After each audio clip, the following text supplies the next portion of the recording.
ग्रंथराज श्रीमद् भागवत महापुराण की जय। गौर प्रेमानंदे। सब भक्तों की जय हरे कृष्ण, सब भक्तों की जय हरे कृष्ण, सब भक्तों की जय हरे कृष्ण। शिष्य गुरु का नमो विष्णुपादाय कृष्ण पृष्ठाय भूतले श्रीमते भक्ति वेदांत स्वामी नामिने नमस्ते सरस्वती देवी गौरवाणी प्रचारिणी निर्विशेष शून्यवाणी पाश्चात्य देशतारिणी गुरवे गौरचंद्राय राधिकाय तदालये कृष्णाय कृष्ण भक्ताय तद्भक्ताय नमो नमः। ओम नमो भगवते वासुदेवाय। ओम नमो भगवते वासुदेवाय। ओम नमो भगवते वासुदेवाय। नारायणं नमस्कृत्यं नरं चैव नरोत्तमं देवीं सरस्वतीं व्यासं ततो जयमुदीरये। नष्टप्रायेषु भद्रेषु नित्यं भागवत सेवया भगवती उत्तम श्लोके भक्तिर्भवती नैष्ठिकी। कृष्णाय वासुदेवाय देवकी नंदनाय च नंदगोपकुमाराय गोविंदाय नमो नमः। जय श्री कृष्ण चैतन्य प्रभु नित्यानंद श्री अद्वैत गदाधर शिवास आदि गौर भक्त वृंद। हरे कृष्णा कृष्ण कृष्ण हरे हरे हरे राम राम राम हरे हरे। हरे कृष्ण। इस्कॉन निगड़ी में प्रातः श्रीमद् भागवत के सत्संग में आप सब श्रद्धालु भक्तों का हार्दिक स्वागत है। अब भगवान श्री कृष्ण के मुस्कुराते हुए मुखमंडल 10वें स्कंद में पूर्व अर्ध में भगवान श्री कृष्ण के मथुरा के लीलाओं का श्रवण वर्णन कर रहे हैं। 50 अध्याय तक पूर्व अर्ध है और फिर उत्तर अर्ध भगवान की द्वारका लीला कहलाता है। भगवान की द्वारका की लीलाएं मधुर हैं, मथुरा की लीलाएं मधुरतर हैं और वृंदावन की लीलाएं मधुरतम हैं।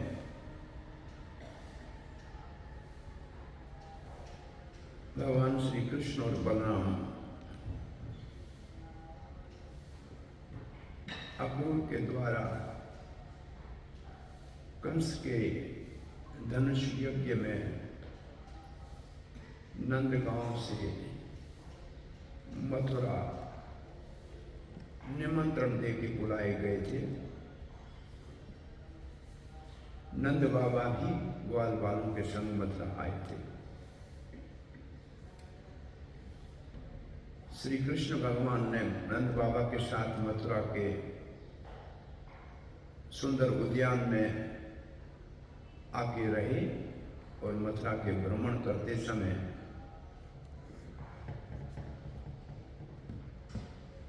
पहले आतंक फैलाया। एक रजक धोबी का गर्दन हाथ से काट के सारे ही जो मथुरा में ऐसे काम करने वाले थे भयभीत होकर मथुरा छोड़ के भाग गए और सारे मथुरा में दहशत फैल गई कि ऐसा बच्चा है हाथ से किसी का गर्दन उड़ा देता है। तो कुछ लोगों को तो भगवान ने भयभीत करके भगा दिया। फिर भगवान वो कपड़े लेके एक दर्जी के घर में गए, कहा कि इनको अल्टर करके हमारी साइज के बना दो। और उस दर्जी ने बहुत सुंदर कृष्ण के कपड़े के ही आभूषण बनाए वस्त्रों के ऊपर, क्योंकि दूसरे दिन कुश्ती करनी है, सोने चांदी के आभूषण लग जाएंगे, इसके कपड़े के आभूषण बना दिए, बड़ा सुंदर सजाया। अब नए कपड़े हो गए बच्चों के। फिर सुदामा माली के घर में गए, बड़े सुंदर मालाएं पहनी, आशीर्वाद दिया उसको।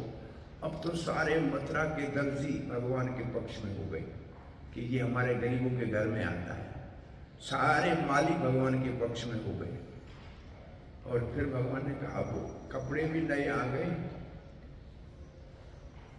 माला भी आ गई, अब चंदन तो लगना चाहिए, चंदन भी लगाना चाहिए। तो एक कुछ साधन, अच्छा साधन नहीं था, कंस की सेवा में थी, वो जा रही थी कुबड़ी, उसको भगवान ने सुंदरी कह दिया। वो बड़ी आश्चर्यचकित हुई कि सब लोग मुझे बंदरी कहते हैं, ये सुंदरी किसने कह दिया। वो बड़ी प्रसन्न हो गई और भगवान की ओर काम भाव से देखा। भगवान ने कहा ये क्या है, ये अंगराग है, भोजराज को बड़ा पसंद है हमारा अंगराग। भगवान ने कहा हमको लगाओगी, आप जैसा सुंदर लगाने को मिले तो कंस के पास कौन जाएगा। भगवान को बहुत सुंदर अंगराग लगा लिया, बलराम जी को लगाया, ग्वाल भानु को। भगवान ने कहा इसको तो तत्काल फल देना चाहिए, क्योंकि शहर के अंदर जो उपवा फैलाती हैं वो स्त्रियां फैलाती हैं। इसको सुंदर बना देंगे तो सारी मथुरा की स्त्रियां कहेंगे अब इससे ज्यादा कौन जो कुबड़ी को सुंदरी बना सकता है, तो अब ब्यूटी पार्लर पे जाने की कोई आवश्यकता नहीं है, इसका दर्शन कर लो, सुंदर बन जाओगे। सारी मथुरा की स्त्रियां भगवान के पक्ष में हो गई। और फिर भगवान ने धनुष को तोड़ दिया, जिसका दूसरे दिन यज्ञ में उपयोग होना था, सिपाहियों को मार दिया। इसमें धोबी वो था जो सीता के ऊपर आरोप लगाया था, तो राम के अवतार में भगवान ने मर्यादा में उसको छोड़ दिया, कृष्ण अवतार में उसका हिसाब पूरा हो गया। दर्जी बेचारा कृष्ण के कपड़े बनाते हुए रो रहा था, क्योंकि रामचंद्र के वेश बनाया था राज अभिषेक का, लेकिन रामचंद्र तो वनवास चले गए, बेचारा दुखी था। अब कृष्ण अवतार में उसने भगवान की नाप लेके कपड़े बना लिए, वो खुश हो गया। सुदामा तो जीते जी सुखी रहे और फिर भगवत धाम जाने का आशीर्वाद दे दिया भगवान ने। अब पूरे नगर की नारियां भगवान के पक्ष में हो गई और कंस के सिपाही मारे गए। वो सारी रात भयभीत सो नहीं पाया। दूसरे दिन कुवलिया पीड़ को मारने के बाद चाणूर का भगवान ने वध कर दिया। अन्य सारे कुश्ती करने वालों को बलराम जी ने मार दिया। भगवान ने मामा कंस का वध कर दिया। कंस के भाइयों को बलराम जी ने मार दिया। उग्रसेन को पहले कारागृह से आजाद किया, फिर वसुदेव और देवकी के पास प्रणाम करने गए। माता पिता को भी मुक्त करने के उपरांत नंद बाबा को विदा करने के लिए गए। नंद बाबा कृष्ण के बगैर जा नहीं सकते, बलराम जी के बगैर। यहाँ भी आचार्य ने भाव लिखा है कि एक रूप में भगवान कृष्ण बलराम नंद बाबा के साथ चले गए और एक रूप में मथुरा में रहे। सो जो भी हो, नंद बाबा को कहा कि आप जब याद करेंगे हम आएंगे। अब कंस को मारा है तो कंस का सुसर जरासंध आक्रमण करेगा। मैं नहीं चाहता हूं कि ब्रजवासियों के ऊपर संकट आए। और इसके उपरांत अभी तक कृष्ण स्कूल गए भी नहीं थे, 11 वर्ष के हो गए थे।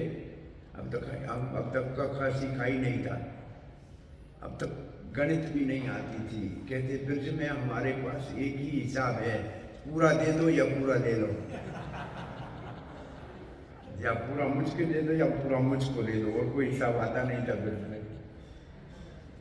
अब तो माता पिता ने कहा संस्कार है, कुछ पढ़ाना चाहिए, तो शांतिपुनी मिशन मुनि के आश्रम में अवंती का नगरी उज्जैन में भेज दिया गया। 64 दिन में सारी विद्याएं प्रांगत होकर गुरु का आशीर्वाद लेकर गुरु दक्षिणा में गुरु के पुत्र को यमलोक से वापस ला के दिया। और उसके उपरांत 18 बार जरासंध के 17 बार युद्ध में उसको परास्त करके भगा दिया। 18 बार के युद्ध से पूर्व काल यवन ने भी युद्ध किया और जरासंध ब्राह्मणों से यज्ञ करा के विजय की आशा से उनको आगे मंत्र पढ़ते हुए ले आ रहा था। भगवान ने कहा मैं ब्राह्मणों के और गौ के हित के लिए अवतार लेता हूँ, और इस समय अगर इस युद्ध में जरासंध को हराया तो ब्राह्मणों को मार देगा। उसने ब्राह्मणों को कहा था इस बार मेरी अगर विजय हुई तो आपको बहुत बड़ा उपहार दूंगा, और मैं अगर हार गया तो आपको मार दूंगा। तो भगवान ने कहा ब्राह्मणों को मारवाना, इसलिए हम युद्ध को छोड़ के भाग जाएंगे, रण छोड़ बन जाएंगे। काल यवन को भगवान ने मुझकुंड से मरवा दिया और जरासंध से भाग के जाने लगे। लेकिन भागने से पहले, इन युद्ध से पहले भगवान ने विशेष रूप से 3 भक्तों का प्रिय किया, उनको प्रसन्न किया। ये है हमारा प्रसंग, 3 भक्तों को प्रिय करने वाला जो प्रसंग है, भगवान ने 3 भक्तों को प्रिय किया है। कुब्जा को भगवान ने कुब्जा को वचन दिया था कि मैं आपके पास आऊंगा, उसके घर में गई। अक्रूर काका जब लेके आया था तो कहा मेरे घर चलो, तब भगवान के अगर मैं आपके घर चला गया तो कंस संदेह करेगा, इसलिए इस वक्त आपके घर चलना उचित नहीं है, क्योंकि मैं कंस के सारे घर नगर में उधम मचाऊंगा तो कहेगा पहले किसके घर रहा था, अक्रूर के घर, तो अक्रूर को भी पकड़ के आओ। इसलिए आपको मैं संकट में नहीं डालना चाहता, आपके घर में आऊंगा जब काम पूरा हो जाएगा तब। तो अक्रूर के घर गए। और तीसरा ब्रजवासियों को संदेश भेजने के लिए उद्धव को भेजा। तो ये 3 भक्तों का प्रसन्न करने के बाद आप ऐसे ऐसे देखेंगे, वृंदावन छोड़ने से पहले, मथुरा आने से पहले भगवान ने 3 असुरों का वध किया। वृषभासुर, केशी और वैमासुर। उस फिर मथुरा आए। वृषभासुर धर्म का प्रतीक है क्योंकि बेल के रूप में आया। केशी वेद का प्रतीक है जो वेद को चुरा के गया था, और वैमासुर योग का प्रतीक है जो छुपा के बच्चों को गुफा में डालना था। तो भगवान का उद्देश्य था कि मेरे ब्रजवासी जो मुझसे प्रेम करते हैं, इनको न कोई धर्म के नाम में, न कोई योग के नाम में, और न कोई वेद के नाम में मिश्रित करे, क्योंकि प्रेम इन 3 से ऊपर है। अब 3 भक्तों को प्रसन्न करके फिर भगवान द्वारका जाएंगे। तो पहले त्रिवर्का के घर गए, कुब्जा के घर गए, उद्धव के साथ गए। वो देखेंगे तो अकेली कुब्जा नहीं थी, कुब्जा अपने सहेलियों के साथ भगवान का स्वागत करने के लिए आई, और भगवान उद्धव के साथ गए।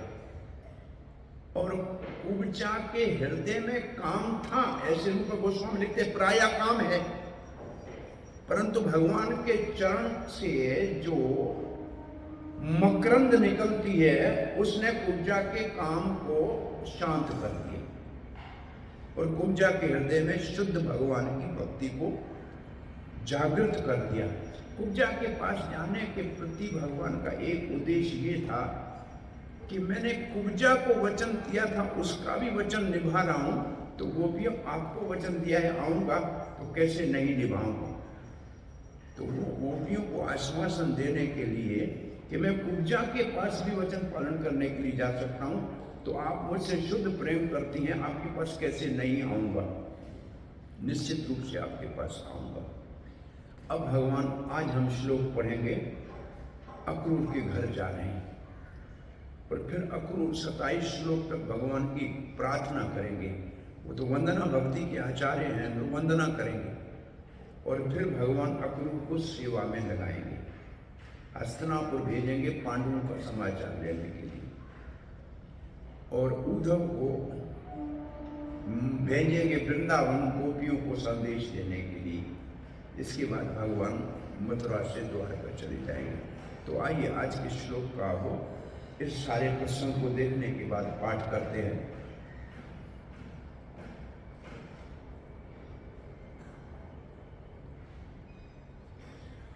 अक्रूर भवनं कृष्णः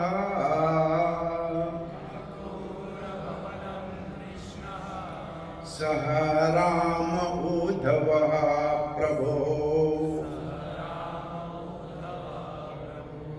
किंचित् चिकीर्ष्यन् प्रागात्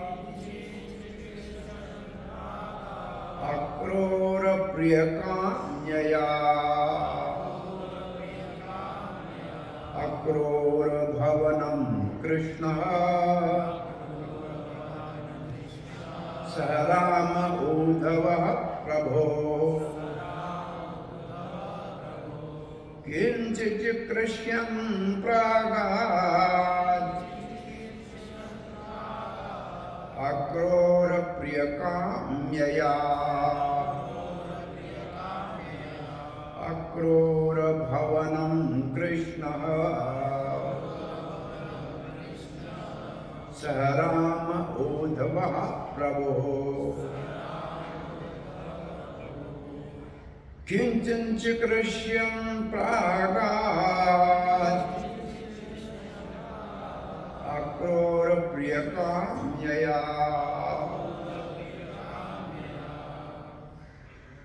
आवृत्ति कीजिए। अक्रूर भवनं कृष्ण राम उद्धव प्रभो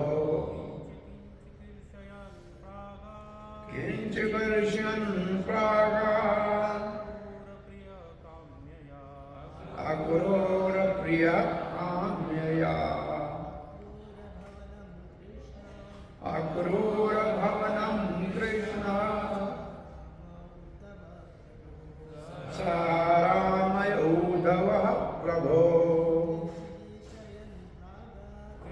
किंचित् चिकीर्ष्यन् प्रागात् अक्रूर प्रियकाम्यया अक्रूर भवनं कृष्ण स राम उद्धवः प्रभो किंचित् चिकीर्ष्यन् प्रागात् अक्रूर प्रियकाम्यया। माताजी अक्रूर भवनं कृष्ण स राम उद्धव प्रभो किंचित् चिकीर्ष्यन् प्रागात् अक्रूर प्रियकाम्यया।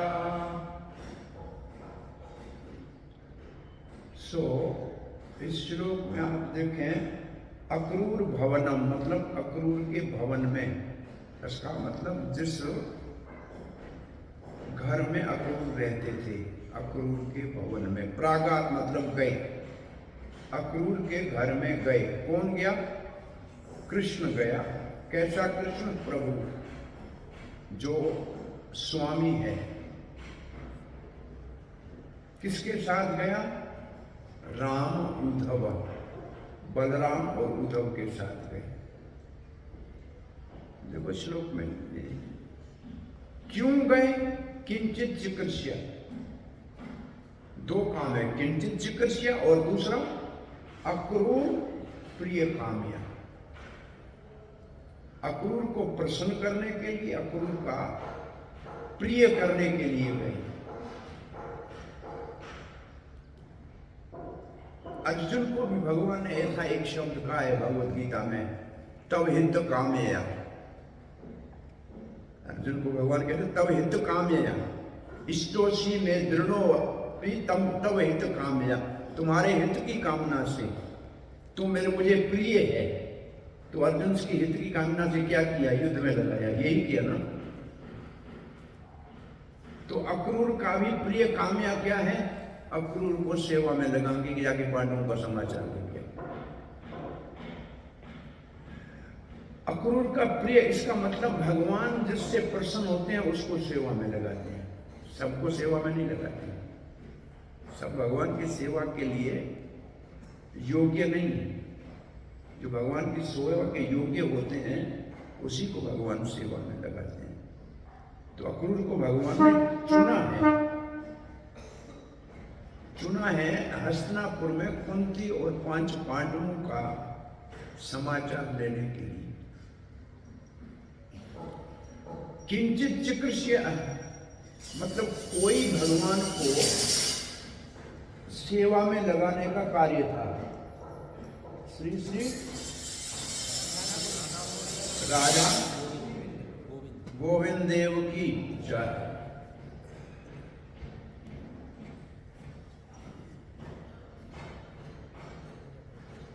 किंचित चिकृष्य, कोई भगवान का अपना भी उद्देश्य था, इसलिए अक्रूर के घर गए थे। अक्रूर को प्रिय कामया, अक्रूर को प्रसन्न करने के लिए। एक तो अक्रूर से भगवान ने जो वचन किया था, वायदा किया था, उसको निभाना था। अब एक प्रश्न ये उठता है, वायदा पहले अक्रूर से किया था जब अक्रूर लाया, और गए पहले त्रिविक्रम के घर, कुब्जा के घर, ऐसे क्यों? कहते लेडीज फर्स्ट। भाई पहले महिलाओं को आदर देना चाहिए। और श्रीपाद वल्लभ आचार्य ने लिखा है, विशेष रूप से भगवान श्री कृष्ण के अवतार में उन्होंने माताओं को अधिक स्नेह दिया है, क्योंकि सबसे मुख्य भगवान की भक्त गोपियां हैं। तो सब जगह इसका मतलब है कि जो वास्तव में जीव आत्मा अपने आप को शक्ति मान के स्त्रीलिंग मानता है, वही भगवान की सेवा में अधिक लगता है, उसको भगवान प्रिय करते हैं। जो पुरुष के भाव में है वो तो अपने आप को भोक्ता मानते हैं, वो भगवान का प्रतिद्वंदी हो गए। तो एक बहुत पुरानी मेरे को कथा याद आती है। एक गांव में रहने वाला व्यक्ति था जिसकी दाढ़ी भी बहुत बड़ी थी, बाल भी बड़े लंबे थे, धंधा चलता नहीं था, पत्नी बीमार रहती थी, बेटा स्कूल नहीं जाता था। तो एक पंडित के पास चला गया। पंडित से पूछा, हमारी ये समस्या है। पंडित ने कहा, आपकी पत्नी रोगी है, क्योंकि उसके ऊपर तो राहु की दशा है। आपके बेटे का सूर्य कमजोर है, इसलिए पढ़ाई में ठीक नहीं है। आपके ऊपर शनि की दशा है। तो आपको पंडित जी पता कैसे लगता है? पंडित जी का इसको क्या बताऊं गांव वाले को। पंडित जी ने अपनी चोटी को खोला, ऐसे कहा, ये एरियल है, ऊपर से समाचार आता है। तो वो गांव वाले ने अपनी चोटी खोली जो 2.5 फुट लंबी थी। उसने कहा, मेरे को समाचार क्यों नहीं आता? तो पंडित बुद्धिमान था, दाढ़ी को पकड़ के कहा, यहां से सारा अर्थिंग हो जाता है। तो भगवान क्यों नारियों से ज्यादा प्रेम करते हैं? क्योंकि उनको दाढ़ी नहीं होती है, उनकी अर्थिंग नहीं होती है, उनको सिर्फ चोटी होती है। माता जी को चोटी रखेंगी माता जी, तो एरियल से भगवान उनके पास उनका प्रिय करेगा। इसलिए प्रभुपाद ने कहा, दाढ़ी मत रखना, दाढ़ी रखने वालों की अर्थिंग हो जाती है।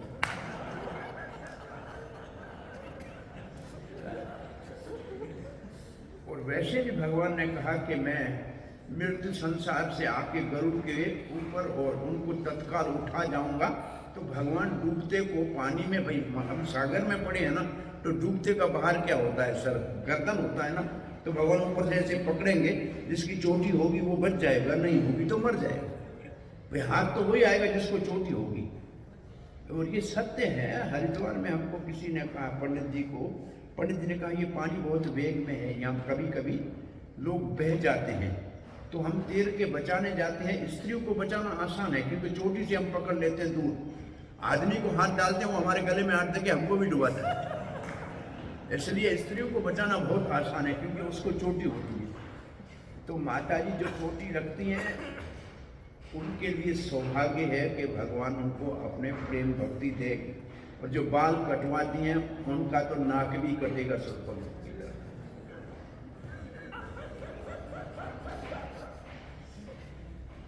नाराज नहीं हूं, खुले बाल रखना भी अच्छे नहीं है, ढके हुए होने चाहिए और चोटी होनी चाहिए। और जो चोटी पुरुष नहीं रखते हैं वो सब डूब जाएंगे, और दाढ़ी रखते हैं उनकी अर्थिंग हो जाएगी।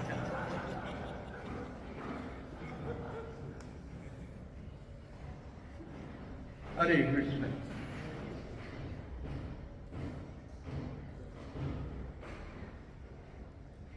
वैसे साधु समाज में दाढ़ी रखनी है तो फिर बाल भी नहीं कटवाने चाहिए, दोनों साथ रहने चाहिए। हर महीने 2 महीने साधु दाढ़ी और बाल दोनों का सफा करते हैं, या बिल्कुल नहीं करते। खैर कुछ विनोद है और कुछ रहस्य साधुत्व का भी इसमें दोनों बातें हैं अपनी जगह में। अब श्रील प्रभुपाद के शिष्यों ने जो इसके ऊपर 2 लाइनें लिखी हैं उसको पढ़ते हैं। श्लोक संख्या 12 हमने श्लोक पढ़ा। शब्द अर्थ मैंने समझता पढ़ने की जरूरत नहीं है, क्योंकि आप समझ गए। अब अनुवाद पढ़ते हैं। तत्पश्चात, तत्पश्चात का मतलब, तत्पश्चात शब्द श्लोक में है नहीं।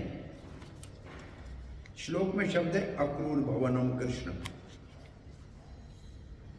तत्पश्चात शब्द है नहीं श्लोक में, अथ शब्द है नहीं कि दूसरा विषय हो रहा है। तत्पश्चात का मतलब कुब्जा के घर भगवान जाने के उपरांत। अब दूसरे भक्त को प्रसन्न करने के लिए जा रहे हैं, कुब्जा को प्रसन्न कर लिया।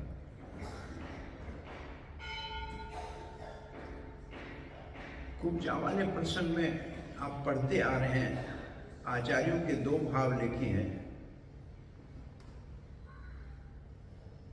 एक नहीं करना चाहिए और एक उसका कितना बड़ा सौभाग्य था कि भगवान को चंदन लगाने का अवसर मिल गया। कोई तो पुण्य होंगे उसके पूर्व जन्म के कुछ पुण्यों का भी वर्णन है क्या?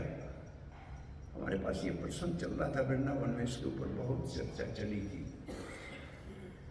कुछ तो पुण्य पूर्व जन्म के होंगे तब भगवान का सानिध्य प्राप्त हुआ है, और भगवान उसके घर में चल के गए हैं उनकी दिए हुए वचन को पूरा करने के लिए। तो एक दृष्टि से तो कुब्जा का बहुत बड़ा सौभाग्य है कि भगवान को चाहती है, भले काम के भाव से चाहे, लेकिन चाहती तो भगवान पे, किसी और को तो नहीं चाहती। लेकिन दूसरा जो नहीं करना चाहिए वो ये है कि भगवान को अपने पास बुलाने के अच्छा है कि भगवान के पास जाए। कभी कभी कुछ लोग हमसे एक प्रश्न पूछते हैं कि गुरु महाराज यहाँ आए थे, उसके घर गए, मेरे घर नहीं आए। तो मैं उनसे कहता हूँ कि अस्पताल में जो चल सकते हैं मरीज वो ओपीडी में जाते हैं, और जो बहुत ही रोगी हैं उनके घर डॉक्टर को बुलाया जाता है। भाई जो बहुत रोगी है उसके घर जाना पड़ता है डॉक्टर को, जो चल के आ सकता है वो तो अस्पताल आ सकता है। इसका मतलब जो भक्त अच्छे हैं वो तो गुरु जी से आके मिल लेते हैं, और जो बिल्कुल अभी तक बीमार है, ज्यादा रोग में, उनके घर जाना पड़ता है चिकित्सा करने के लिए। तो जिसके घर गए उनको ज्यादा चिकित्सा की जरूरत थी, कोई ना कोई उनके अंदर अपने धन का, किसी मान का, सम्मान का, ऐसे कुछ न कुछ उसके अंदर रोग है, इसलिए उसके घर जाने की आवश्यकता पड़ गई। आप तो जाके मंदिर में गुरु जी का दर्शन कर लेंगे, उसमें क्या है? नहीं। तो ऐसे भगवान के पास अगर कोई आके प्रणाम करे वो अच्छा है कि भगवान को घर में बुलाए वो अच्छा है? इसको आप देखेंगे, जब रघुनाथ दास गोस्वामी बिना झोपड़ी बना के और राधा कुंड के ऊपर नाम सुमरण में लगे हुए थे, धूप बहुत कड़ी थी, सनातन गोस्वामी ने देखा कि राधा रानी अपने आंचल से ऊपर से छाया दे रही है। तो रघुनाथ दास गोस्वामी को, हम भगवान की सेवा के लिए आए हैं, राधा रानी के हम प्रिय करने के लिए आए हैं, न कि राधा रानी हमारी सेवा करे इसलिए आए हैं। अब तुम यहाँ धूप में बैठते हो, राधा रानी ऊपर से आंचल करती है, अच्छा है झोपड़ी बना के बैठो, राधा रानी को कष्ट मत दो। तो ये भाव है कि हमें राधा कृष्ण की सेवा करनी है, उनको सेवा में नहीं लगाना है। यहाँ पूजा तो भगवान को सेवा में लगाने के लिए अपने घर बुला रही है ना, तो ये नहीं करना चाहिए। लेकिन भगवान से इतना काम भले उसके मन में हो, फिर भी चाहती भगवान को है, तो भगवान, ये बहुत अच्छी बात है कि हमको देखना कुब्जा की तरफ नहीं, कृष्ण की ओर देखो। कुब्जा में दोष दिखेगा, लेकिन कृष्ण को देखो कि ऐसे लोगों को भी प्रसन्न करने के लिए कृष्ण जाते हैं। तो कृष्ण, ये प्रसंग आता है जब विभीषण भगवान श्री रामचंद्र का शरण लेने के लिए आते हैं, तो सुग्रीव आदि कहते हैं कि ये तो असुर का भाई है, इसको चरण में नहीं लेना चाहिए। अंगद कहता है कि इसको बंदी बना के इसके विचार का पता लगाना चाहिए। हनुमान जी कहते हैं कि नहीं, अच्छा है, शिष्ट है, ये तो शरण में लेना चाहिए, हमारे को वहाँ के सारे रहस्य बता देगा। फिर भगवान ने मीटिंग बुलाई और फिर भगवान श्री कृष्ण ने कहा, आप अंगद कहते हैं कि इसकी परीक्षा ली जाए, सुग्रीव आप कहते हैं कि इसको बंदी बना लिया जाए, इसमें दोष हैं, और आप हनुमान कहते हैं कि अच्छा है, इसलिए शरण में लेना चाहिए। मेरा तो ये जीवन का व्रत है कि एक बार कोई कहे कि मैं राम आपका हूँ, मैं उसको सब तरह से सुरक्षा देता हूँ, ये मेरा वचन है। मैं इसमें दोष देख के इसको शरण में नहीं लूँ, ये ठीक नहीं है, या इसमें अच्छाई देख के इसको शरण में लूँ, ये भी ठीक नहीं है। ये जैसा है वैसा मैं इसको शरण में लेता हूँ। फिर भगवान ने कहा, सुग्रीव तो इसकी ओर मत देखो, विभीषण कैसा है ऐसा मत देखो, आप देखो कि मेरा वचन है कि मैं इसको शरण में नहीं लूंगा, लोग मुझे क्या कहेंगे। तुम मेरे को देखो, इसको मत देखो, इसमें दोष है, लेकिन मैं, जो मेरा वचन है जीवन में कि एक बार जो कहे कि भगवान में आपका हूं, सकल देव पर पना याचते अहम त्वाम अस्मि, उसको सब भूते भ्यो, मैं उसको रक्षा करता हूं, इदम में व्रतम, तो मेरे व्रत का क्या होगा। सूर्य कहते भगवान आप ही ऐसे कर सकते हो, और कोई ऐसे नहीं कर सकता। तो यहाँ कृष्ण को देखना चाहिए कि वो कैसे अपने वचन को पालन कर रहे हैं। कुब्जा कैसी है ये नहीं मत देखो, तो कृष्ण की महानता को देखना चाहिए।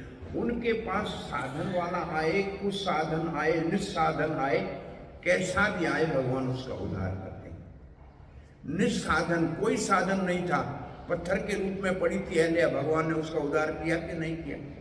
कुछ साधन है पूजा, कंस की सेवा कर रही है, लेकिन भगवान ने टेढ़ी बना दी है, इसलिए कंस उसकी ओर देखता ही नहीं है, क्योंकि उसको शुद्ध रखा गया, केवल भगवान के भोगे रखा गया, उसके ओर किसी ने देखा भी नहीं। उसको टेढ़ी इसलिए बनाया था, सुंदर थी, उसका मुख बड़ा सुंदर था, परंतु उसके अंदर वक्कड़ इसलिए रखा था कि कोई उसकी ओर देखे नहीं, क्योंकि वो भगवान के भोगे बन जाए, वो भगवान के भोगे बन गए। तो वैसे भी भगवान भोगता है, सभी उसी के भोगी हैं, वो अगर अपने आप को भगवान का भोगे बनाए, इसमें कौन सी गलती। तो भगवान की ओर देखना चाहिए कि कृष्ण कैसे है, कुब्जा कैसी है, ये नहीं देखना चाहिए। लेकिन फिर भी भगवान ने मर्यादा रखने के लिए उद्धव को साथ में लिया। उद्धव को साथ ले जाना कुब्जा के घर में, इसका अर्थ है कि भगवान का उसके ऊपर करुणा करने का इच्छा था। कोई संसारी दृष्टि से काम भाव नहीं था। भगवान में काम होता ही नहीं। भगवान आपत काम है, आत्मा राम है। भगवान को कहते हैं आपत काम और आत्मा राम। फिर भी उद्धव को साथ ले जाने से उन्होंने संकेत दिया, कहीं भी किसी स्त्री के घर में अकेला नहीं जाना चाहिए, किसी को भी अकेला नहीं जाना चाहिए, हमेशा कोई दूसरा साथ में होना चाहिए। क्योंकि लोक लज्जा से बचने के लिए, लोक की निंदा से बचने के लिए ये अति आवश्यक है। क्योंकि जब दो आदमी होते हैं साथ में, और कुब्जा मैंने आपको कहा कि लिखा है, ये श्लोक कहता है कुब्जा अपनी सहेलियों के साथ बाहर आके भगवान का स्वागत किया। तो ये है कि बहुत सारे लोग वहां थे कुब्जा के घर में। तो ये काम का प्रसंग नहीं है, ये भगवान की भक्तों के प्रति जो प्रेम है उसका प्रसंग है। तो हमें इस प्रसंग में, अब अक्रूर ने भगवान को कहा मेरे घर आओ। अक्रूर चल के भगवान के पास कंस के कहने के ऊपर गए थे। अक्रूर वैसे भगवान के भक्त हैं, भगवान के काका लगते हैं, चाचा जी हैं भगवान के, बड़े हैं भगवान से। और भगवान कहेंगे प्रार्थना में कि आप हमारे गुरु हो। पहले कहेंगे आप हमारे गुरु हो, फिर कहेंगे आप हमारे काका हो, फिर कहेंगे आप हमारे मित्र हो। 28 श्लोक में आएगा जब भगवान बोलेंगे कि अक्रूर जी आप हमारे गुरु हो, मतलब बड़े हैं, बड़े को गुरु कहते हैं। अपने से बड़ा है जो पूजनीय है उसको गुरु आप, और हम आप हमारे काका हो, और आप हमारे सुहृद मित्र हो, हम आपके शरण में हैं, ये भगवान कहेंगे आगे।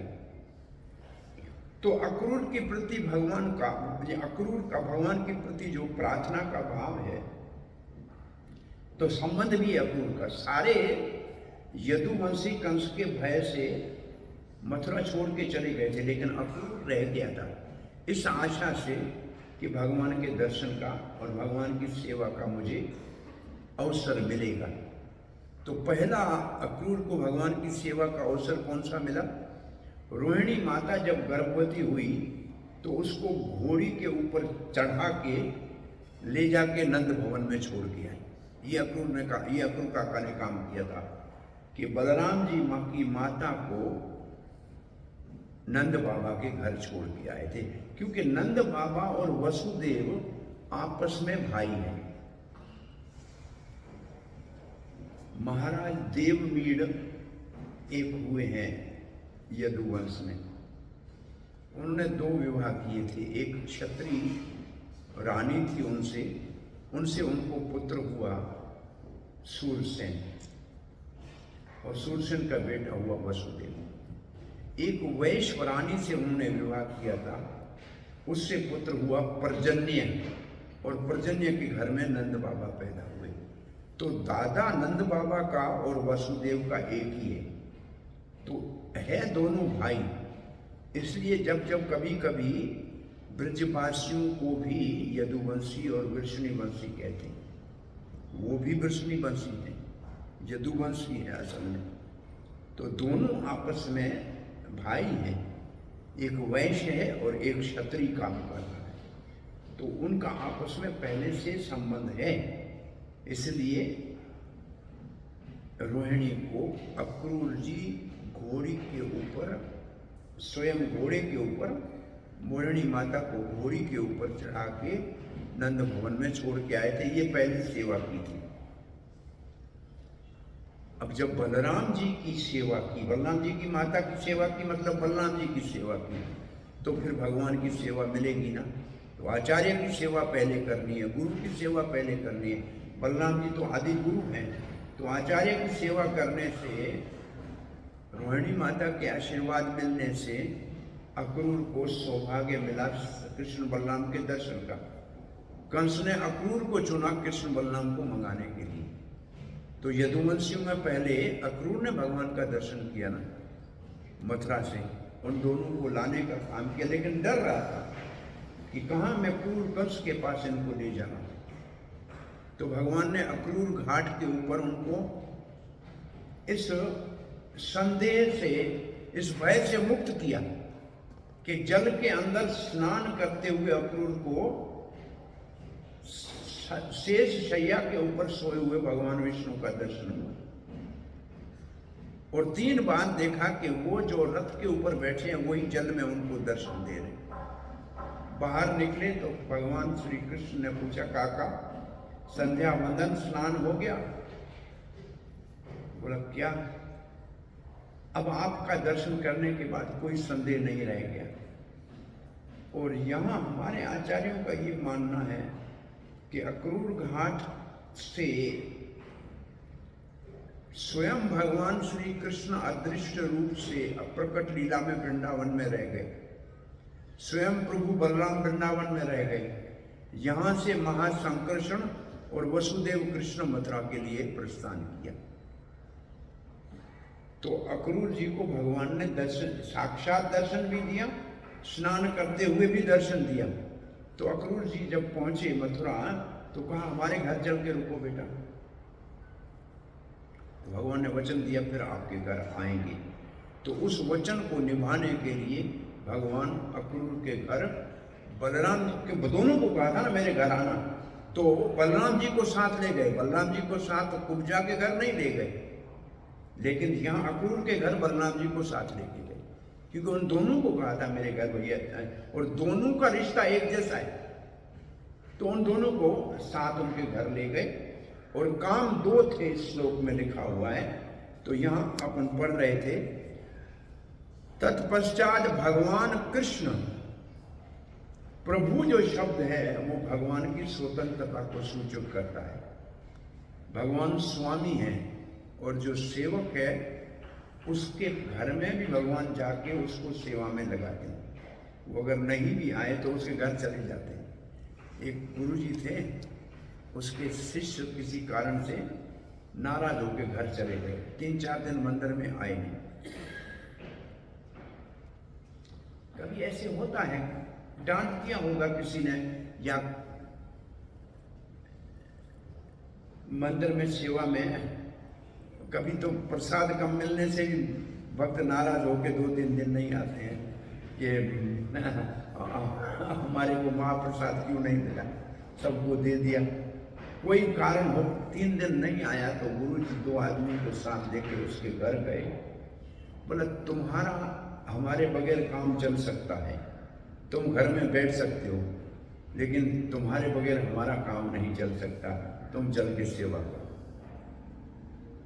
तो भगवान घर में जाके अक्रूर को कहते हैं कि मैं तुम्हारे को सेवा में लगाने के लिए आया हूँ, क्योंकि मैं तो जा नहीं सकता यहाँ अभी इस वक्त कुंती भुआ का और मेरे प्रिय भक्त पांडवों का भला करने के लिए, लेकिन तुम जाके हस्तिनापुर से सारा समाचार लेकर आओ कि कुंती कैसे है, मेरे प्रिय पांडव कैसे हैं, क्या उनके साथ मैंने सुना है धृतराष्ट्र पक्षपात कर रहा है, ऐसा जाके पता लगा के आओ। तो सेवा में लगाने के लिए अक्रूर को भगवान उसके घर गए। ये जो चिकित्सा, किंचित चिकित्सा जो शब्द है, यह अक्रूर को सेवा में लगाने के लिए भगवान उनके घर गए और अपना वचन पूरा करने के लिए गए। ये है अक्रूर के प्रिय करने के लिए। वास्तव में अक्रूर को प्रिय करने का मतलब अपने वचन को निभाने के लिए, अपने वचन को निभाने के लिए वहां गए। तो यहां लिखा है कि तत्पश्चात भगवान कृष्ण कुछ कार्य करने के लिए, कुछ कार्य करने की इच्छा से, कुछ कार्य करने की इच्छा से, किंग चिकित्सा, किंचित चिकित्सा, कुछ कार्य करने की इच्छा से अक्रूर के घर बलराम और उद्धव के साथ गए। भगवान अक्रूर को भी प्रसन्न करना चाहते थे। भी प्रसन्न का मतलब पहला उद्देश्य दूसरा था।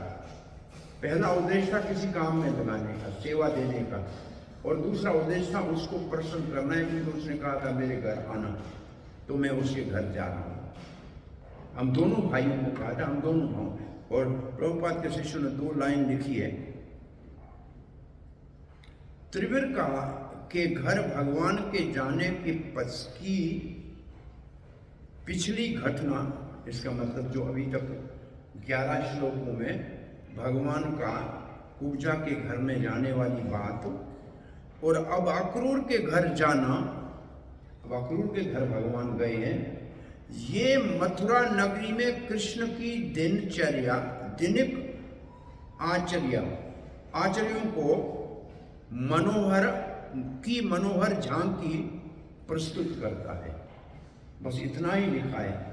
इसके बाद अभी 2 श्लोकों में उद्धव का भी ब्रजगमन अभी आएगा ना।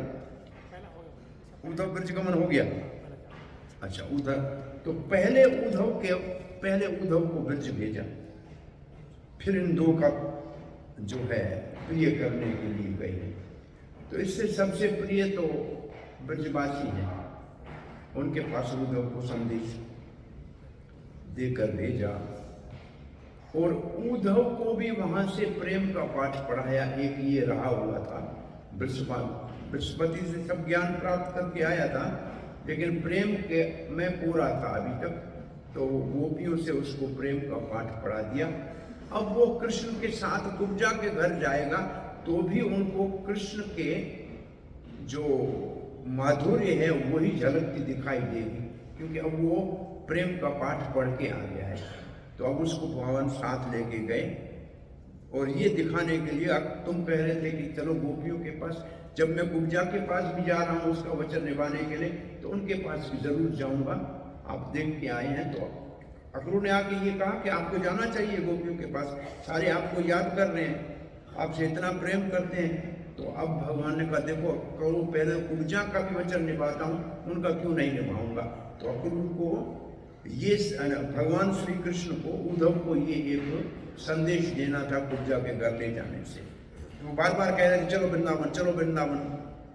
तो भगवान का एक तो उद्धव को ले जाने का ये प्रयोजन था, और दूसरा प्रयोजन था कि लोग को निंदा से या अपवाद से बचने के लिए उद्धव को साथ रखना बहुत अच्छी बात थी। इसलिए प्रभुपाद ने भक्तों को कहीं भी प्रचार में अकेला जाने के बजाय 2 कम से कम जाने का आदेश दिया है कि हमेशा 2 भक्त से कहीं भी प्रचार करने जाएंगे तो वो सुरक्षित है, और कोई भी उनके ऊपर माया का प्रभाव पड़ेगा तो एक के दूसरा उसको बचा लेगा। 2 के सबके ऊपर एक समय में नहीं प्रभाव पड़ सकता। और फिर लिखा है कि ये भगवान की मथुरा में दिनचर्या है, उसकी झांकी है। इसका अर्थ ये है कि मथुरा में भगवान सबका प्रिय कर रहे थे, सबके घर में जाकर। अब ऐसा लिखा है कि जैसे महाराज उग्रसेन को राज दिया तो जो यदुवंशी कंस के भय से राज छोड़ के चले गए थे वो सब वापस आने लगे। और फिर ये लिखा कि जो बूढ़े बुजुर्ग हो गए थे वो कृष्ण को देखकर फिर नवयुवक हो गए, उत्साह उनका बढ़ गया, अच्छे लगने लग गए, उनका सोच सच्चा हो गया, उनका जीवन को है तरुण हो गया एकदम कृष्ण को देखकर, और सारे ही प्रसन्न हो गए कि सफेद बाल भी आस्ते आस्ते काले होने लग गए कृष्ण को देखकर, क्योंकि वो तो सांवला है ना, तो जिसका ध्यान करोगे कम से कम इतना एक तो लाभ हो ही जाएगा। तो सारे बड़े प्रसन्न हो गए। सो भगवान श्री कृष्ण की ये दिनचर्या की झांकियां हैं कि अपने भक्तों को प्रिय करने के लिए जा रहे हैं। और इसके उपरांत अब तो जरा अंतिम तो जरासंध आएगा और भगवान को यहाँ से भाग के रणछोड़ बन के और द्वारका जाना होगा। अंतिम जो आक्रमण होने वाला होगा, काल यवन भी आएगा ना, काल यवन और जरासंध का 18वां आक्रमण इसके उपरांत होगा। तो क्योंकि भगवान को फिर भागना था, भागने से पहले 3 भक्तों का प्रिय करके फिर जाना था। तो ये प्रक्रिया दोनों जगह 3 भक्तों का प्रिय और 3 असुरों का वध। भगवान को जहाँ से जाना होता है तो कम से कम 3 काम अच्छे करके फिर जाते हैं ताकि संकट न रहे किसी का भी। सो अपने कथा को यहाँ इस प्रसंग को विराम देते हैं। अब इसके उपरांत अक्रूर जी की प्रार्थना के श्लोक चलेंगे 13-14 से लेकर 25-26 तक। अक्रूर की प्रार्थना है भगवान को। अक्रूर अपने मुख से भगवान की जो प्रार्थना करता है, और प्रार्थना के बाद भगवान अक्रूर पर प्रशंसा करके फिर उसको सेवा में हस्तिनापुर भेजेंगे। फिर अक्रूर हस्तिनापुर में जो कुछ घटित होगा उसका वर्णन आके भगवान श्री कृष्ण को सुनाएंगे। तो ये प्रसंग लंबा है, अभी चलेगा। हरे कृष्ण। कोई प्रश्न जिज्ञासा है? हरे कृष्ण। जैसे मैं हम्बल ओबीसेंस लेटेस्ट में हम बहुत भाग्यवान को आपके समय में मिल रहा है। अब इस वर्णन करते हुए शहर को लेना होना इधर ही प्रकट हो रहा है।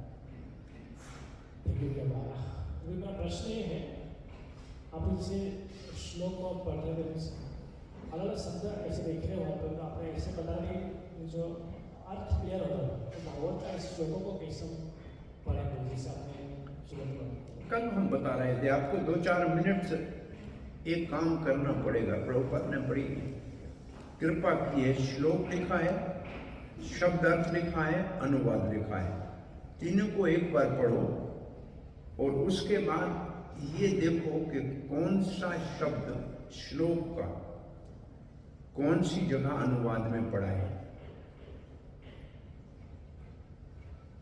और फिर दूसरी बात जो मैं प्रायः सबको कहता हूँ कि भारत में जन्म लेने का सौभाग्य ये है कि इस श्लोक के 80% शब्द आपको आते हैं, आपकी भाषा में है। अक्रूर भवनम, इसका अर्थ सबको आता है। अक्रूर के भवन में कृष्ण का शब्द आता है।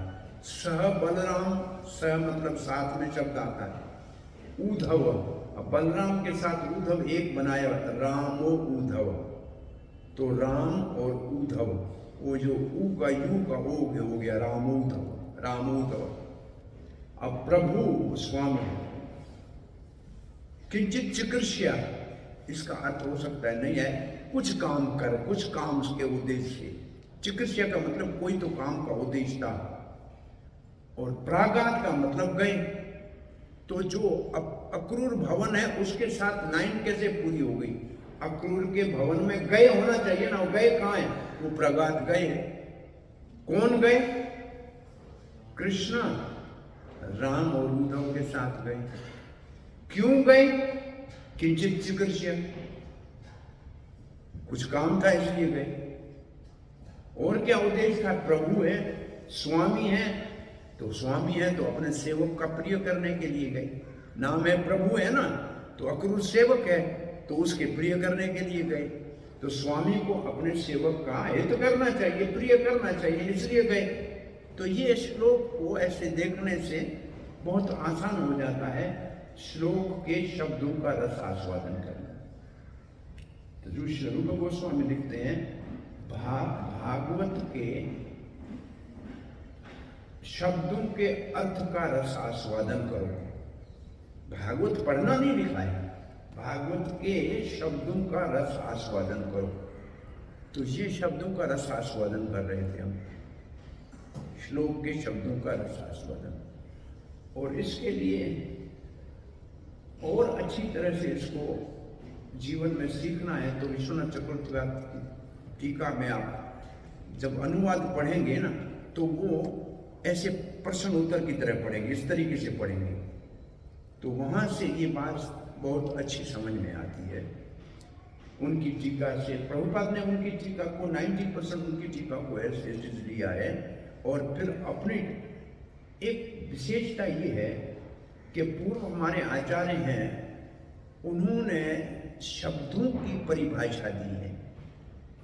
प्रभुपाद जी ने प्रचलित घटनाओं को सामने रखकर अब उनका इन शब्दों का अब क्या उपयोग है उस दृष्टिकोण से अपना तात्पर्य लिखा है। तो वो कुछ विलक्षण है और अलग है। परंतु आप पहले अगर चक्रवर्ती पाद का तात्पर्य पढ़ के फिर प्रभुपाद जी के तात्पर्य को देखेंगे तो आपको 80% जो है बहुत स्पष्ट समझ में आ जाएगा कि क्या, क्यों, कैसे लिखा हुआ है और क्या प्रभुपाद ने हमारे लिए अब इस समय के उपयोग के लिए दिया हुआ है। तो इसलिए इस श्लोक को ऐसे समझने के लिए हमारे को थोड़ा सा 2-4 मिनट का, हम गाड़ी में आते हुए हम देख रहे थे इसको, तो मैं सोचा था पढ़ूंगा लेकिन पढ़ नहीं पाया। लेकिन तात्पर्य भी नहीं है इसके ऊपर, मैंने देखा चक्रवर्ती पाद का भी तात्पर्य नहीं, वल्लभाचार्य का तात्पर्य है कि कुब्जा के घर पहले क्यों गए, वो उन्होंने प्रश्न उठाया है कि पहले अक्रूर को कहा था वो कुब्जा के घर क्यों गए। उन्होंने लिखा है कि भगवान अपनी लीलाओं, कृष्ण ने अपनी लीला में देवियों के ऊपर अधिक करुणा की है। तो ये उनके तात्पर्य का एक लाइन थी। उसके आगे क्या था मैं देख नहीं पाया। सो इतना हर एक श्लोक में इतना आपको अभ्यास करना चाहिए।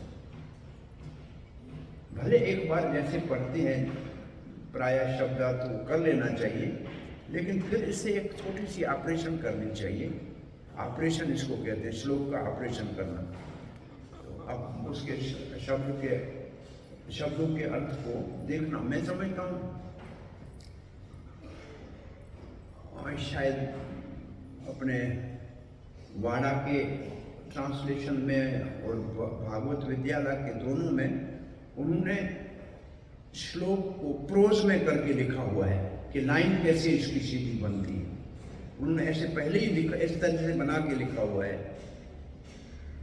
और जो प्रभुपाद जी भगवत गीता का जब ट्रांसलेशन कर रहे थे तो गोरखपुर की गीता का जो पुस्तक सामने रखते थे उसमें शब्द अर्थ जो लिखा है वो अगर आप शब्द अर्थ पढ़ेंगे तो फिर उसका अनुवाद हो जाएगा। उसमें वो ऐसे शब्द लिखे हैं, वो पहले लिखा होगा अक्रूर भवनम, फिर वो लिखा होगा प्रागात, फिर होगा कृष्ण सह राम उद्धव, प्रभु कृष्ण, पहले प्रभु लिखेंगे फिर कृष्ण लिखेंगे, फिर सह राम और कृष्ण लिखेंगे, फिर किंचित चिकित्सा, फिर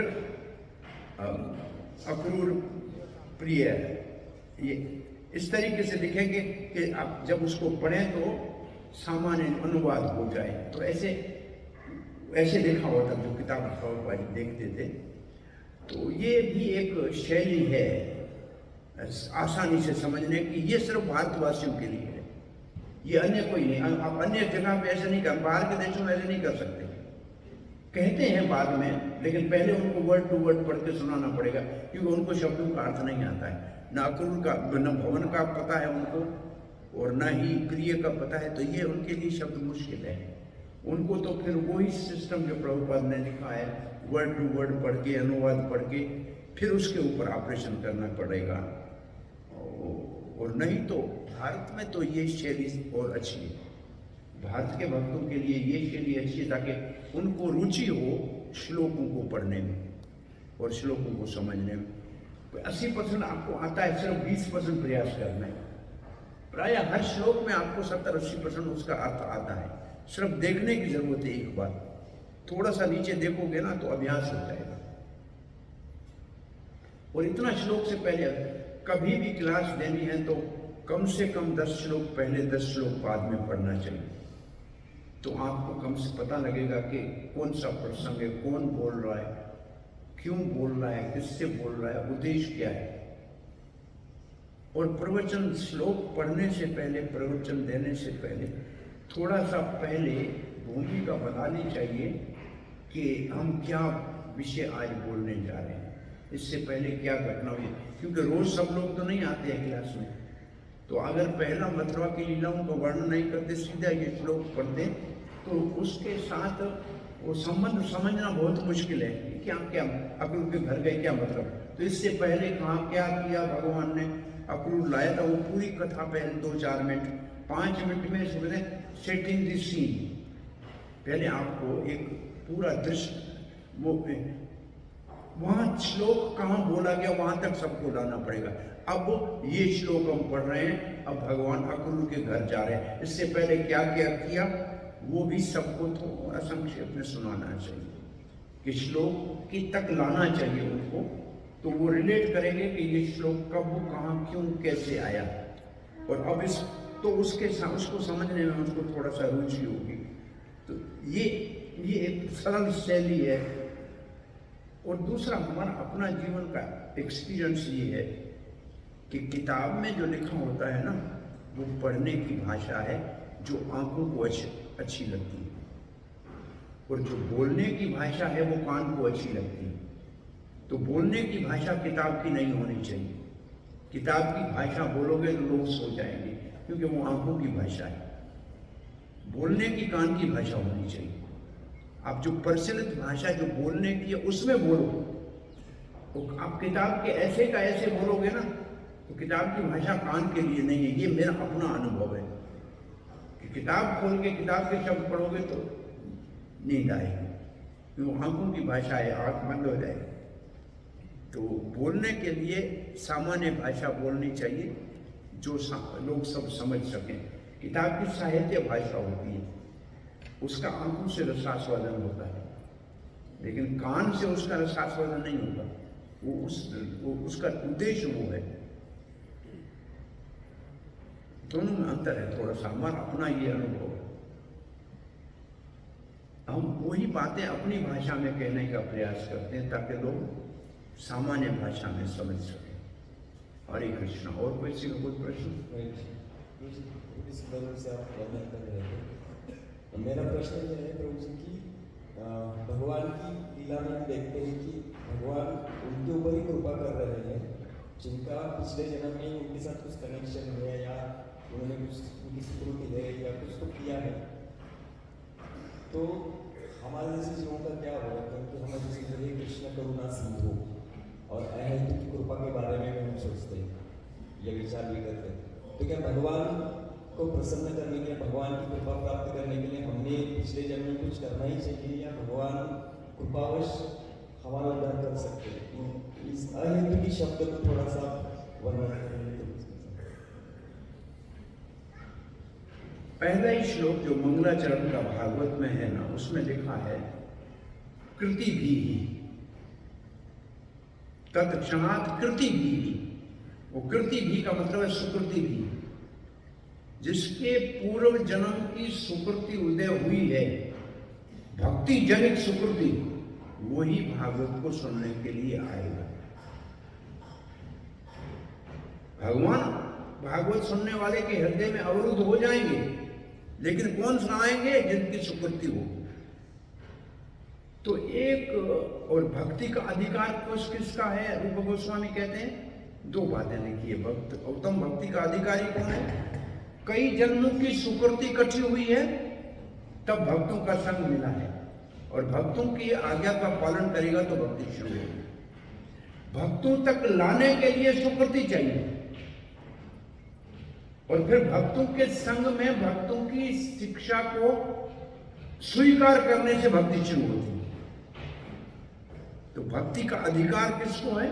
जिसकी सुकृति कई जन्मों की इकट्ठी हुई है। इसलिए आज जो भक्त आप लोग हम लोग बने हुए हैं, ये कई जन्मों की हमारी पुण्य इकट्ठे हुए हैं, तब आज भक्त बनने का सौभाग्य मिला। ये तो भगवद गीता के 6ठे अध्याय के आधार के ऊपर योग में जो सिद्धि नहीं है उसको फिर दोबारा भक्ति करने का चांस मिलता है। तो इतना तो पक्की बात है कि जो अब कृष्ण भावना में आ रहे हैं, पूर्व जन्म की कुछ सुकृति उदय हुई है इसलिए आ रहे हैं। इसलिए अब इस 6ठे अध्याय भगवद गीता से ये बातें दो याद करना चाहिए। प्रियतनाद यतमानस्तु, वहां शब्द दो लिखे, प्रियतनाद यतमानस्तु, आगे बढ़ने का प्रयत्न करना चाहिए और नीचे न गिरे इससे यत्न करना चाहिए। दो शब्द क्यों लिखे हैं? क्या होता है, हम 2 कदम आगे भाग जाते हैं, फिर 1 कदम नीचे गिरते हैं। तो ऊपर जाने का प्रयत्न करना चाहिए, यत्न करना चाहिए कि नीचे दोबारा गलती ना हो। पहले कोई गलती हो गई, त्रुटि हो गई, इसलिए भक्ति बीच में रह गई ना। तो अब प्रयत्न करना चाहिए भक्ति में आगे बढ़ने का, यत्न करना चाहिए कि अब कोई गलती ना हो, तो हम इस भक्ति में आगे बढ़ सकते हैं। सो निश्चित रूप से अब हमारे को निश्चय कर लेना चाहिए कि ऐसा सौभाग्य हमको मानव दुर्लभ जन्म का, और उसमें सत्संग, और उसमें भी चैतन्य महाप्रभु की अहितु की कृपा से कृष्ण भावना अमृत संग। कृष्ण के भक्त तो आपको भारत में बहुत मिलेंगे, कृष्ण के मंदिर भी बहुत मिलेंगे, लेकिन चैतन्य महाप्रभु के साथ नहीं मिलेंगे। लेकिन कृष्ण प्रेम सिर्फ चैतन्य महाप्रभु से प्राप्त हो सकता है। कृष्ण सीधा किसी को कृष्ण प्रेम नहीं देते। वहां ऐश्वर्य की पूजा हो सकती है कृष्ण की, लेकिन माधुर्य की पूजा का, कृष्ण प्रेम का एक ही चैतन्य महाप्रभु माध्यम है, और चैतन्य महाप्रभु की पूजा होती है हरे कृष्ण महामंत्र से।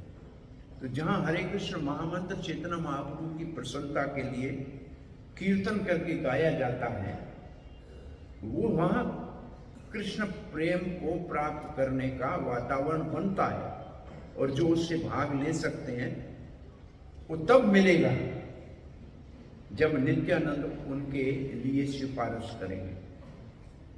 और नित्यानंद तब सिफारिश करेंगे जब कोई जगाई और मदाई जैसे दुष्टों को प्रचार करने के लिए बाहर जाके थोड़ा सा रिस्क उठाएंगे। तो ये कोई नहीं करता है। आप देख लो, सवाए कृष्ण भावना अमृत संघ के भक्तों के ऐसे कोई जाके जगह जगह प्रचार करने का प्रयास करने वाले कोई नहीं करता। तो ये विशेषता है वास्तव में कि अगर हमको प्रभुपाद के कुल ये हमारे को छठे अध्याय का ये श्लोक याद करना चाहिए।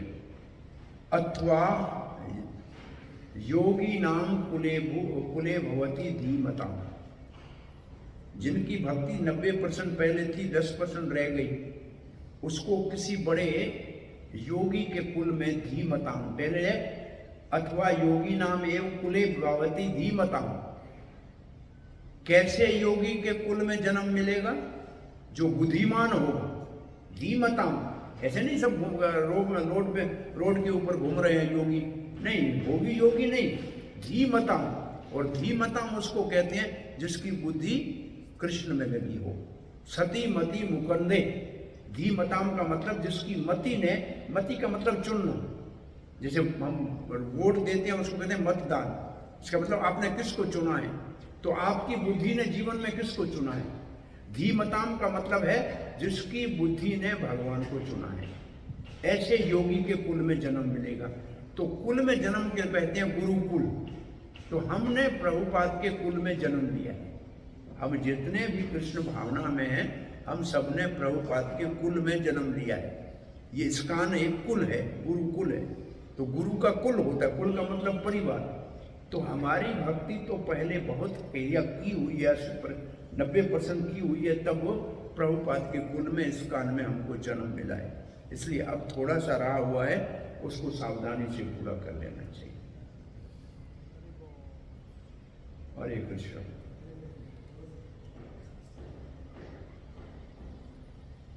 हरे कृष्ण।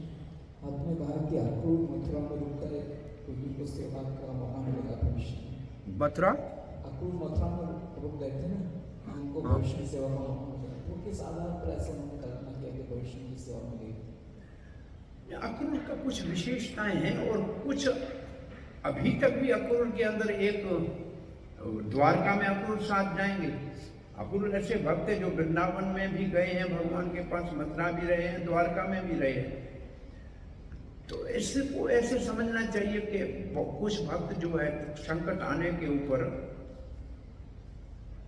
थोड़े से कमजोर पड़ जाते हैं, और कुछ होते हैं जो संकट को सह के भी समझौता कर लेते हैं मुख्य उद्देश्य को पाने के लिए।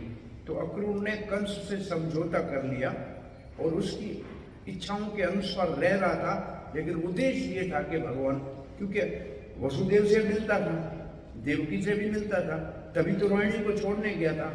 और ये भी मालूम था कि 8वां गर्भ देवकी का जो है वो कंस का वध करेगा। तो ये बात अक्रूर को अच्छी तरह मालूम थी, इसलिए वो समझौता करके कंस से अंदर से तो कृष्ण के लिए रुका हुआ था दर्शन से, लेकिन हाँ अक्रूर कंस के साथ अच्छी मैत्री बना के रुका हुआ था कि मौके समय आने के ऊपर, क्योंकि आज अब प्रार्थना में आप देखेंगे कहेगा अक्रूर कि आपने अच्छा किया इस दुष्ट कंस का नाश कर दिया जिसने बहुत समय से हमारे वंश को विनाश कर दिया था। ये आगे कहेगा, अक्रूर कहेगा भगवान को। इसका मतलब अक्रूर कोई कंस का अधीन नहीं बन गया था, लेकिन कंस से समझौता कर लिया था। और ये उस दृष्टि से समझना चाहिए जो भगवान विष्णु ने इंद्र को कहा था कि जब सांप और चूहा किसी एक जाल में फंस जाए तो सांप को चूहे को खाना नहीं चाहिए, उससे दोस्ती कर लेनी चाहिए। कहना चाहिए कि तुम इस पिंजरे को काट लो, हम बाहर निकलते हैं। बाहर निकलने के बाद अपना धर्म सांप का चूहे को खाना है वो तो नहीं छोड़ सकता है। तो अक्रूर का धर्म था कृष्ण की सेवा करना, लेकिन अब समझौता करना है कंस से, या नहीं हम आपकी सेवा में हैं, लेकिन उसके इंतजार कर रहे हैं जब कृष्ण आएगा तब कृष्ण का पक्ष ले लेंगे। तो ये इस दृष्टि से अक्रूर क्यों बुद्धिमानी से वहां रहा हुआ है। तो कृष्ण अक्रूर भगवान का वंदना भक्ति का भक्त है, तो उसका स्तर सामान्य भक्तों से थोड़ा ऊपर है। फिर भी समंतक मणि के विषय में तो अक्रूर मणि लेके चला गया था बनारस, और वहां तो कृष्ण को चिंता हो गई कि काका अक्रूर को बुलाओ कि ये वहां उधर बड़े भंडारे चला रहा है, कहां से लाया पारा। लेकिन जब आया अक्रूर तो भगवान का मणि मुझे नहीं चाहिए, लेकिन ये मेरे को दोष लगा है कि सबको मणि दिखाओ तो सही। बलराम जी मुझे संदेह कर रहा है, बलराम मेरे ऊपर संदेह कर रहा है, वो भी मेरे ऊपर संदेह करके चला गया। पहले तो मैंने मणि निकाली थी शंखचूड़ की, बलराम को दे दी थी, लेकिन ये मणि बलराम कहता कहाँ गई कृष्ण, तुमने कहीं छुपाई तो नहीं है। वो मेरे को छोड़ के बलराम भी चला गया थोड़े दिनों के लिए दुर्योधन को शिक्षा देने के लिए। तो इसलिए अब मणि दिखा दे ताकि मेरे परिवार में तो झगड़ा ना हो, मणि तुम अपने पास रखो अक्रूर। तो अक्रूर क्यों मणि ले गया था पता नहीं, इसको तात्पर्य में देखना पड़ेगा। ये अक्रूर और शतधन्वा और कृतवर्मा तीनों ने मिलकर ये षड्यंत्र क्यों किया था समंतक मणि का। तो उसमें अक्रूर के पास मणि कैसे आ गई, उसने क्यों रख दी, क्यों नहीं दी वर्षन को, उसके पीछे क्या कारण था। लेकिन अक्रूर इतना बड़ा भक्त होते हुए भी ये एक द्वारका लीला में उसका मेरे ख्याल में इसको ऐसे समझना चाहिए आपके प्रश्न को कि कुछ लोगों को समझौता करना चाहिए और समय का इंतजार करना चाहिए, जब अच्छा समय आए तो अपने काम को साध लेना चाहिए। हम ऐसे कर नहीं पाते हैं, लेकिन हमने देखा है मैनेजमेंट में भी कुछ लोग हैं, कोई भी मैनेजर आए उससे समझौता कर लेते हैं। उसको पसंद नहीं करते हैं अंदर से, लेकिन समझौता करके काम चलाते हैं कि हमें तो भगवान की सेवा करनी है, उद्देश्य तो कृष्ण की सेवा का है ना, अब ये रहे या दूसरा रहे हमारा काम तो चलना चाहिए। तो ऐसे हमने बहुत से लोग देखे हैं, सबके साथ चल जाते हैं, लेकिन उनका किसी से अटैचमेंट नहीं, उनका अटैचमेंट जो है भगवान से है, तब वो टिक पाते हैं, नहीं तो छोड़ के चले जाएंगे। तो ये एक अच्छा हमारे लिए ये है कि मैनेजमेंट कैसी भी आए, लेकिन हमारे को अपनी सेवा में लगा रहना चाहिए, क्योंकि भगवान पर सेवा तो भगवान की करनी है ना।